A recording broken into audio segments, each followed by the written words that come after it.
morning, beautiful people. Welcome to yet another episode of the Younib Breakfast Show with me, Peninah Wachera. I hope you guys have woken up well and are excited to face your day. Yeah? For me, I'm really, really excited, and I've also woken up well, and I'm really, really excited to see how my day goes. Yeah, as it is the norm here at the Younib Breakfast Show, let's go straight to the morning bite of the day.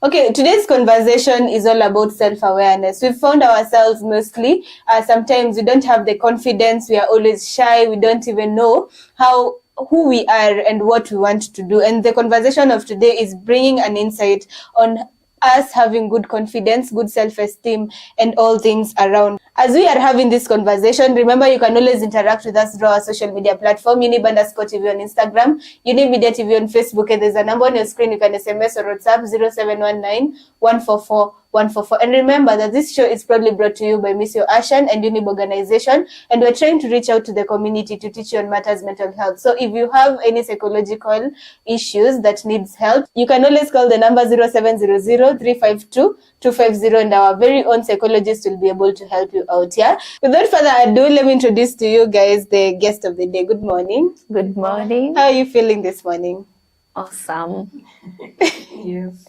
Feeling good. Okay, so today we have said we are having a conversation on self-awareness, yeah, and this is one of the discussions that mostly we were finding ourselves being spoken to when we were in school, sana in the primary stage, yeah. So before we get into the discussion, for those people who don't know you, I'd like to introduce you guys very quickly. So on my left we have Valentine Ndiwa. She's a psychologist here, and also on my right we have Beulah and Njagi, yeah, and all of them are psychologists here. So if you call the number 0700 352 250, you'll be able to find them and they will be able to help you out. Yeah. So without taking any further time that we have, or without taking more time, I'd like us to just go straight to the conversation. Yeah. So my first question of the day: what does self-awareness really mean to you? Okay. I think self-awareness is very, very important, especially to today's youths, because many youths are finding themselves in not so good a place because they don't know about themselves. They don't know who they really are. So when we say that somebody is self-aware, it means that they know, they have that knowledge about themselves, like what they are thinking, how they are feeling. Because sometimes you can ask somebody how they are feeling, and honestly, they are not sure. They don't know how they feel. So in terms of their feelings, they lack that understanding. So it's about you being aware of your thoughts, of your emotions, of your behaviors, or even a character, your personality as a person. And when you know about yourself, it means that knowing about other people will not be very difficult since you know yourself. So it's basically, in simple terms, it's just to say it's knowledge about yourself. Yeah. So it is self-knowledge, yeah? Yeah. So Beulah, after we've gotten to understand self-awareness, why is it important that we have self-awareness in our personal growth and our relationships? Right. So self-awareness, as Valentine has mentioned, that it's something that's very important for youth and everyone alike, because once you know yourself, you're able to set boundaries for yourself and for how other people also interact with you. And so that knowledge of yourself, being able to say, okay, this is what I like, this is what I don't like, this is how I feel when I'm in certain spaces. Do I like this feeling? Is it enriching me, or is it taking away from me? Is it draining me?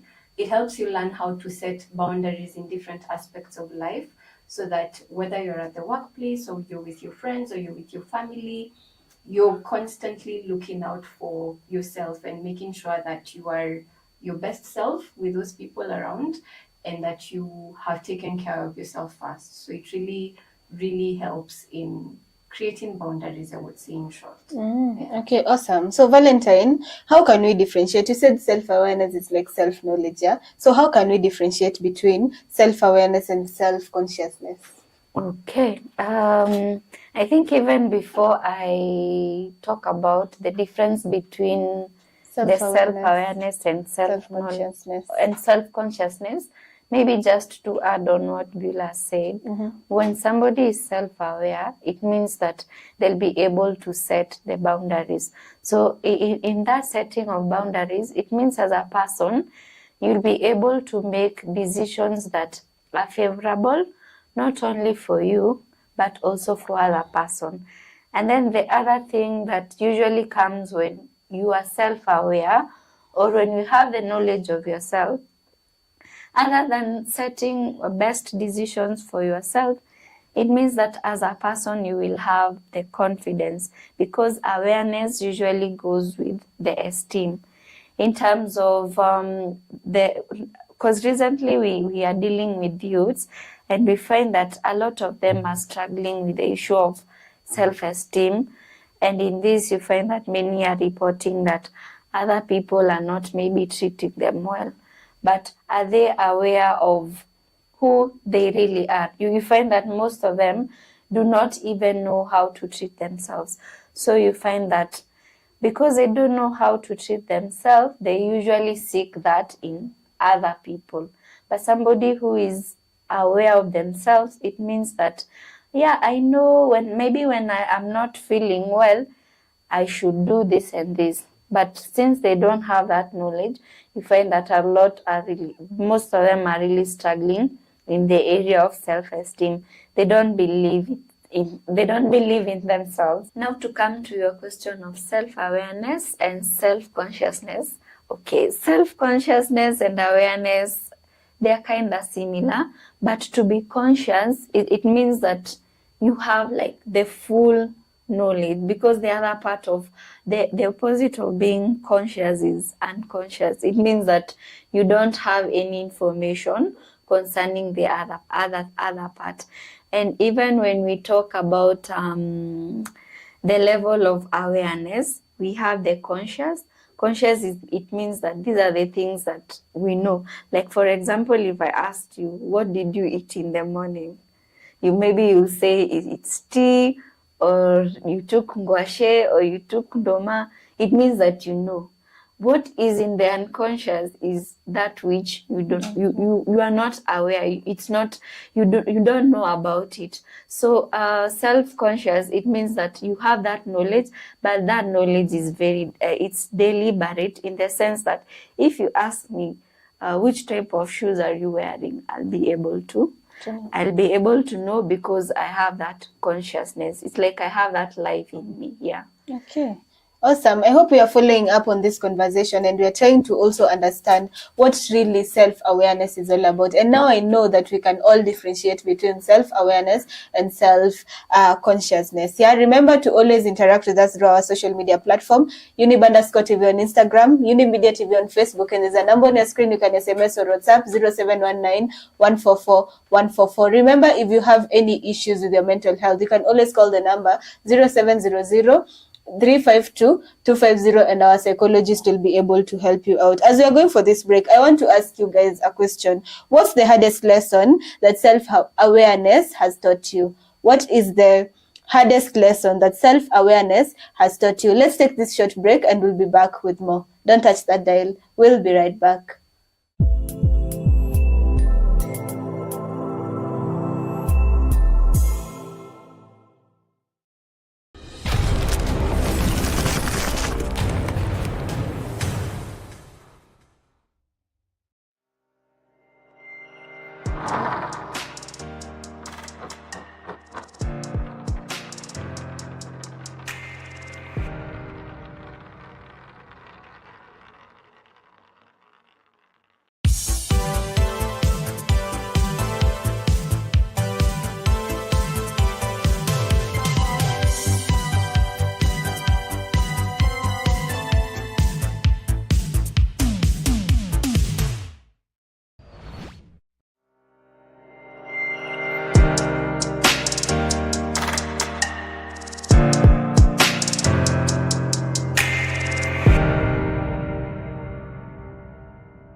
Welcome back. This is still the Younib Breakfast Show, and today we're talking about, I'll just go straight and sampling some of your comments when it comes to the hardest lesson self-awareness has taught you.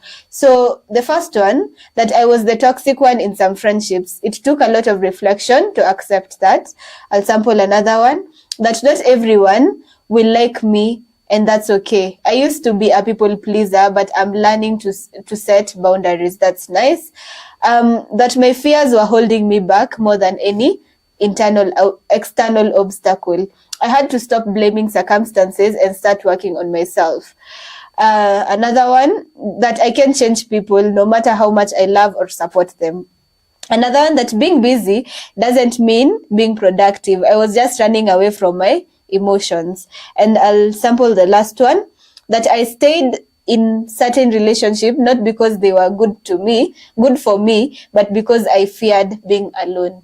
So those are some of your comments, which I feel like it's really, really important when it comes to this discussion, yeah? And I like your insights because that shows you have really discovered yourself and who you are, yeah? Yes. Do you guys have anything to comment about those comments? I think I'd comment on those are very vulnerable things to admit, but also very important things to admit, because once you realize certain things, like if it's your fear, and as well as the other person who said the fear of being alone or the fear of whatever, or that there are some habits in you that are actually costing you your relationships, then it gives you the power to ask yourself, okay, so then what can I do? And from there you're able to make the biggest change with the little steps that lead to that big change. So thank you for being so vulnerable. Okay, do you have any comment, Valentine? Well, I think mine is just to appreciate the viewers for their comments, because in order for you to get to that place where you have known that maybe this area of my life is not doing well, or I was the one who was the problem, it means that it took a lot of courage and a lot of gut to be able to just like share whatever you feel like it's gonna help somebody else. And I feel like that takes a lot of reflection, for you to reach to that point. It means that you've really done a lot of work for yourself or on yourself, that and this is good for me, this is bad for me. And I think that is the importance of having this discussion, to be very self-aware to the extent that I'm not good at this. Even if I try 100 times, yes, I might improve, but it doesn't mean that I'll be perfect in that specific thing. And I think that is a good thing, to always sit down, reflect on yourself and see where am I at when it comes to my own life specifically. Am I the good person? Am I always the bad person? Am I always the good person to the extent that I suffer as an individual? It's very good, and I like the fact that you guys have taken the time to reflect on your life, which is very, very important, yeah? So let's get back to the conversation. So when we talk about self-discovery and also reflection, I want us, because there are some people maybe who have not even started being reflective of their life. So I like Beulah. Please tell us some practical ways that one can use to become self-aware. Right. So we can start with exactly what you have said. Sometimes sitting down with yourself, asking yourself, what is it that I like? What is it that I don't like? When I'm with people, what is it that I like about, the people that I like, or the people I call my closest friends? What is it that I don't like in those spaces that I don't like to be around? Yeah. We are also told, there's that saying of, if you hang out with 5 millionaires, you're the sixth. If you hang out with 5 fools, you're the who? The sixth fool. So sometimes when looking at the people that you call your closest, what are they like? Can give you insight into what am I like then. So looking at your relationships, number one. Number two, looking at the things that interest you, the things that you're passionate about, the things that ukiamshwa at 3 a.m. wameanza kuongea, will almost be, almost at your fingertips, helps you get to know about yourself. Number three, also beginning to learn to sit with your emotions, right? So rather than, I know a lot of the times you're so used to just moving on with life, or even as the viewer said, you get yourself so busy such that your constant emotion inakwanga tu nimechoka. You don't know what that means. You don't know what's inside that. mi nimechoka tu. Yeah. And if you're asked why, you list all the things that you do, but you've not sat down and really sat with yourself. What are you like when you're angry? What is it that makes you angry? What are you like when you're sad? What are the things that make you sad? How often do you get sad? What are you like when you're happy, when you're excited? What is it that pumps energy into you? So again, being able, allowing yourself to sit with your emotions. And sometimes if it's something that is very new to you, journaling can be a very good aid in that, and just beginning to name them and name, what brought them about. And then we also learn, okay, how do I react when I'm feeling that way?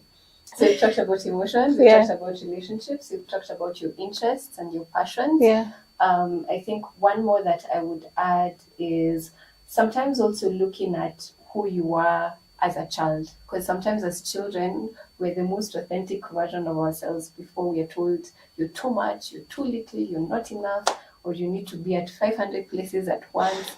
So sometimes if you have the privilege and the luxury to have such conversations with your parents and they tell you, ukiwa mtoto ulikuwa tu unapiga story, ama used to just sit there and draw, ama used to cry when you see someone do a certain thing, can also give you a lot of insight into who you are before the world told you who you need to be.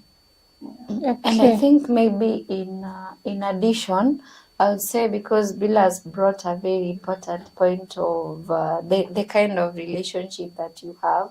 So if you as the viewer out there would like to know more about yourself in the relationship, it's good that you ask others, like, what you see, like the way Jesus asked, who did he ask? Was it Peter? Like, who do people say I am? Yeah. I think Jesus really understood, like, in order for him to know what other people were saying, that will really help him to understand, like, is what other people know about me true, or is it false, or what can I do to improve? Not necessarily in the case of Jesus in this, when I'm saying about improving, like, the person that I am. So in this, mostly I usually, when I get that opportunity, for myself, I usually ask my friends. Like, I remember there was a time I asked my friend to write at least 3 things they like about me and 3 things they disliked about me. But majority one didn't have much to say about the dislike, but at least those who had something, I was able to know, like, so I am usually like this, So and in that, in knowing that, because in that you're receiving feedback from other people. Remember, in the Johari's windows, there is a Johari window which we usually use to know ourselves. So there is a part of us that other people know about us that we don't know. So if somebody tells you you are courageous and you didn't know that you are a courageous person, it's a bonga point for you. You even start feeling that courage in you and start practicing on it. So it's really important to ask other people what they like about you, what they dislike about you, and what they would like you to change. Improve on. And I like the fact that you've gone straight to a question that was supposed to be answered by you. Yeah, that was my next question. What these other people play, the role of other people when it comes to self-awareness, and you've already answered that. Yeah. So I'll just go to other tools. Beulah mentioned about journaling. Are there other tools that can show you or make you, help you become more self-aware? Okay, journaling is one of them most efficient tools which you can use, because this is what will help you know if maybe a situation was happening in my life and I was able to journal about it and got to know about my feelings and even how I behaved about that particular situation. Now when this situation occurs the next time, I'll be able to know, like, maybe I reacted this way, and this time I might find other means to react or even how to behave. So journaling is very, very important. Other than that, for me, I would say just become curious and more explorative. And by this, I mean that spend more time with people who are likely to bring the best out of you. And maybe if kama kuna hizi vitu kama za art shows or maybe a music concert, find yourself in those kind of spaces where there are people. These people will be able to help you to know that ukienda concert, maybe this musician, acha nitumie Diamond as an example, and then maybe Diamond sings and then you're like, I didn't like this. Or you go to a conscience and like, yeah, I like conscience, but I like Diamond or I like somebody else. That will be able to help you as a person to know like, I thought I like bongo music, but it seems that I'm towards the R&B music. It's about you trying and being curious about yourself. Yeah. Yeah, okay. Interesting. And I hope you're taking notes. As I usually say, every time you watch the Younib Breakfast Show, it's good to have a pen and paper, yeah, or a notebook with you, because at this point, we always make sure we give you information that will change your life, information that will make you a better person. And tell me why you should not actually share this conversation to other people, because it's important. As much as it helps you, it will help your friend, it will help your family member be able to actually know more about themselves. So share this to people who need it, and let them know also what they really need to do when it comes to self-awareness. Yeah, for now, I want us to take this short break and we'll be back with more.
Welcome back. This is still the Younib Breakfast Show, and today we are talking about self-awareness. Yeah. So coming back to our conversation, Beulah, how does self-awareness really impact our mental health?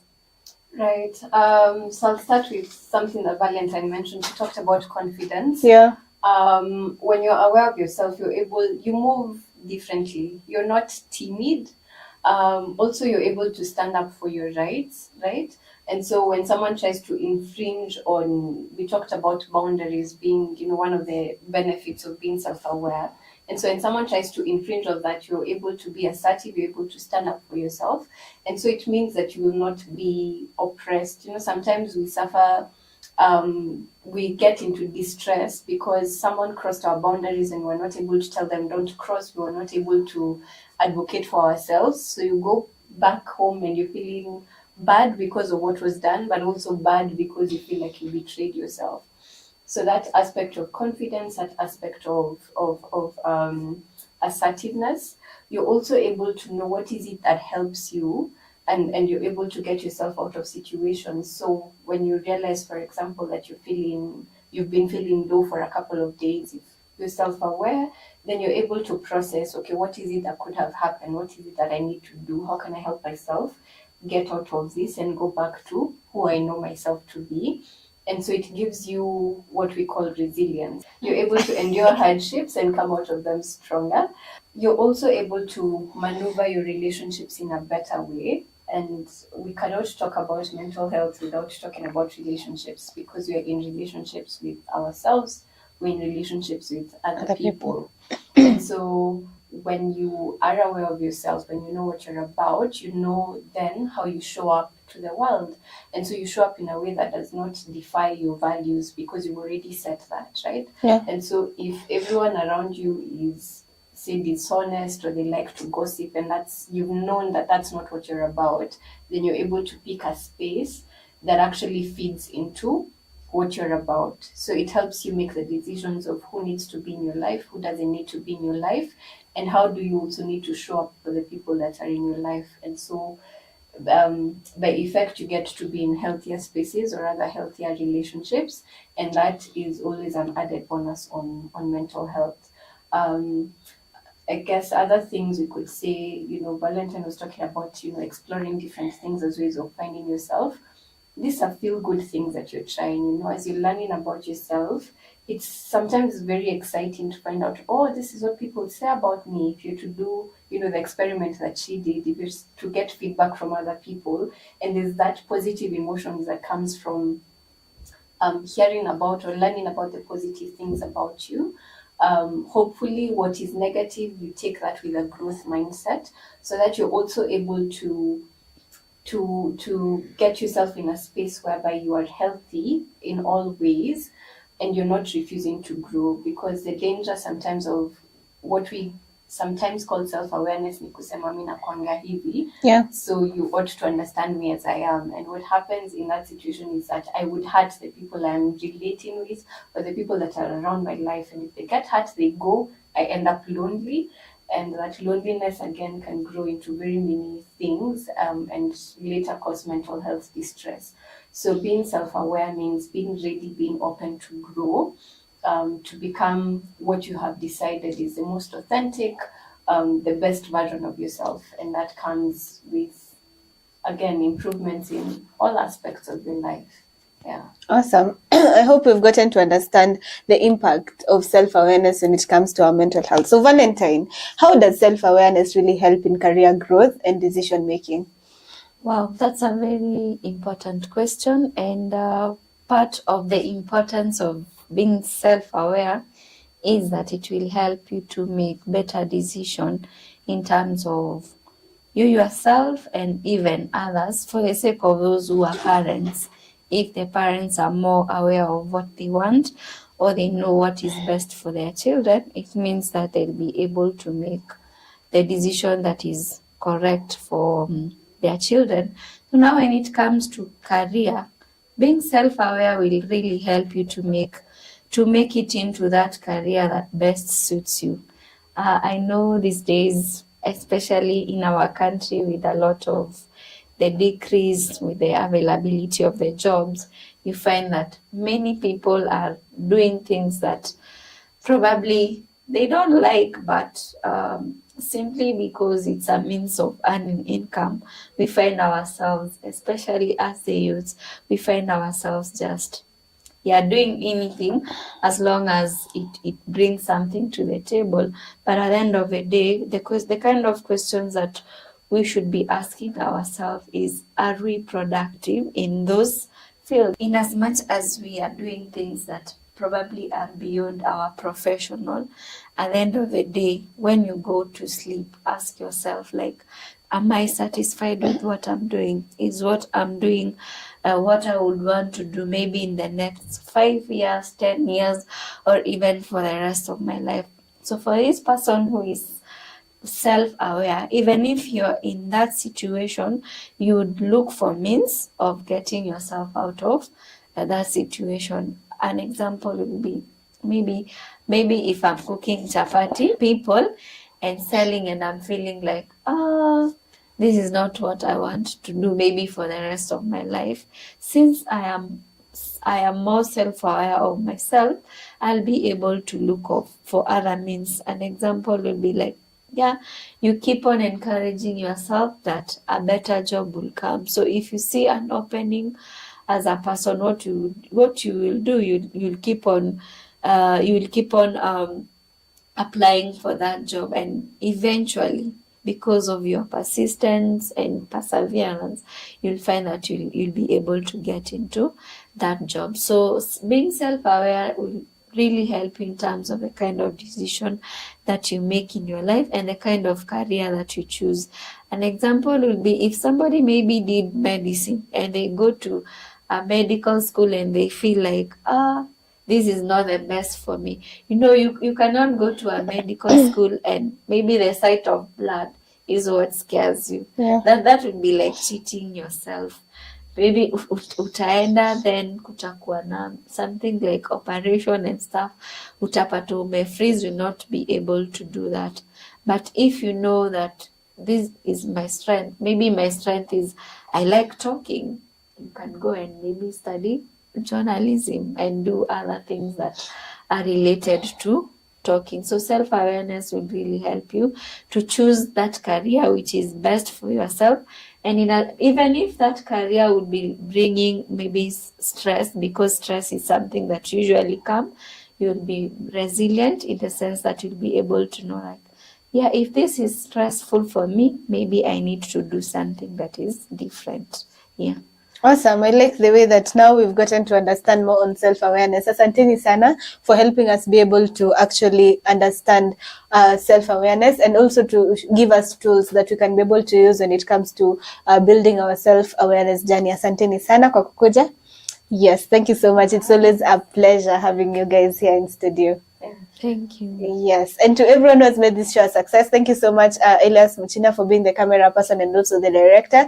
Thank you so much, Rose Chege, for being our flow manager. Until next time, do have yourselves a beautiful day ahead. Goodbye.